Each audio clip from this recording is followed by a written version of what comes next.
Thursday evening to you. It is 21 News Chief Meteorologist Eric Wilhelm, and you know what this video is. It's Weather for Weather Geeks. It's the area's geekiest, most detailed weather forecast video. We've got plenty to talk about this evening as we are in the middle of a pretty unsettled pattern that is here through the weekend into early next week. Finally, some relief is in sight by the middle of next week. But actually today kind of unfolded a little bit unexpectedly. I wasn't expecting our most numerous showers and storms to be until late afternoon and into the evening, but we had a pretty hefty round early this afternoon that actually even prompted a couple of severe thunderstorm warnings across our area, and some wind damage was reported over here in Lawrence County.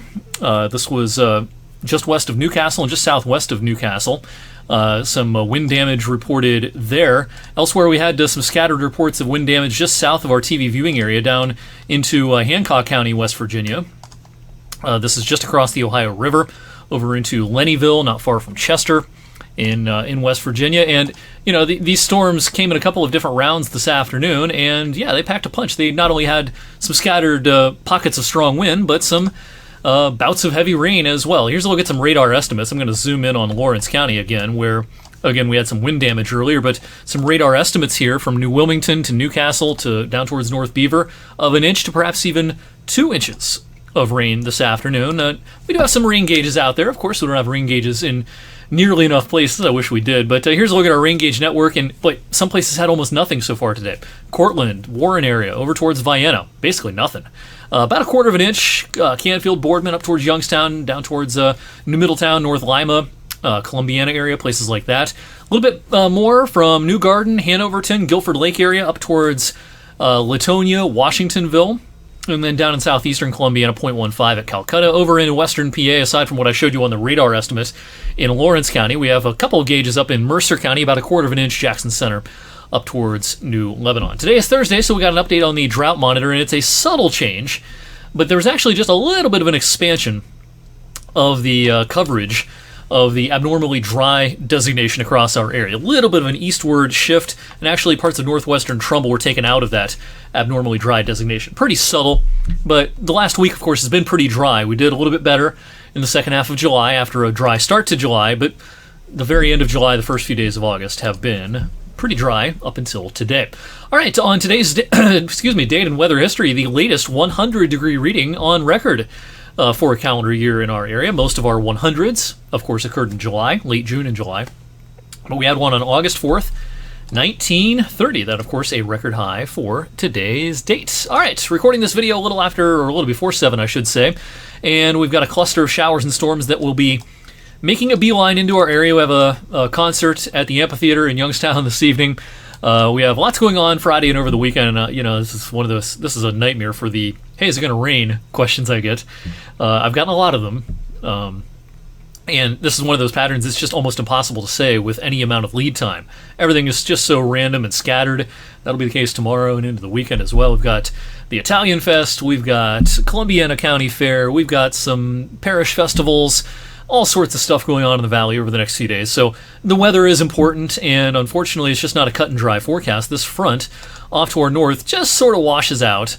There's not much of a focusing mechanism or a trigger, if you will, for showers and storms on Friday and over the weekend, but enough instability, especially if we get some sun breaking out around midday on Friday, that a pop-up shower or storm is going to be a possibility, especially in the second half of the day.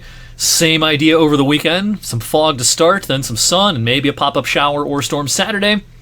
Same thing on Sunday. Could be some low clouds and fog to start, and a pop-up shower, perhaps a thunderstorm. Best chance will be in the afternoon. Of course, 21 WFMJ, a proud sponsor, as always, of the Greater Youngstown Italian Fest.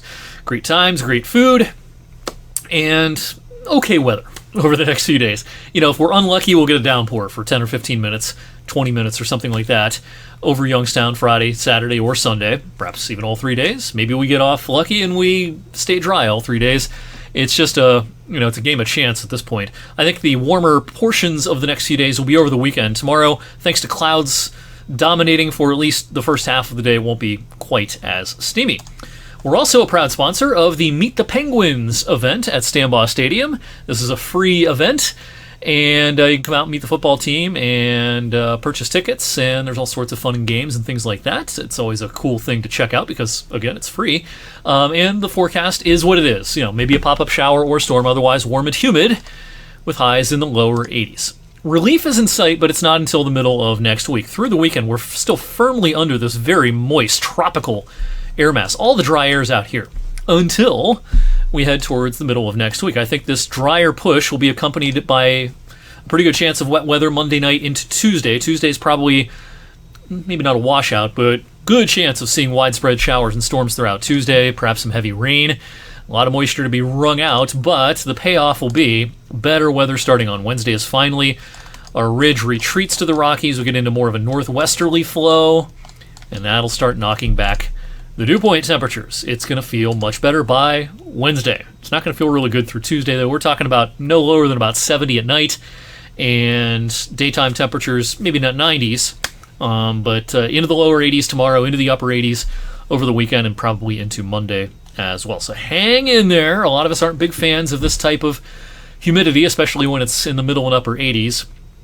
But if we are a little bit patient, the payoff will be nicer weather starting on Wednesday. I'll, of course, keep you updated on this evening's weather on social media. Make sure you're following all of my outlets, and I don't have it on here, but a lot of you are watching this video on YouTube. If you're watching on YouTube, make sure you subscribe to these videos, hit the notification bell so that you never miss a fresh edition of this fantastically geeky weather video. I will see you back here on Friday.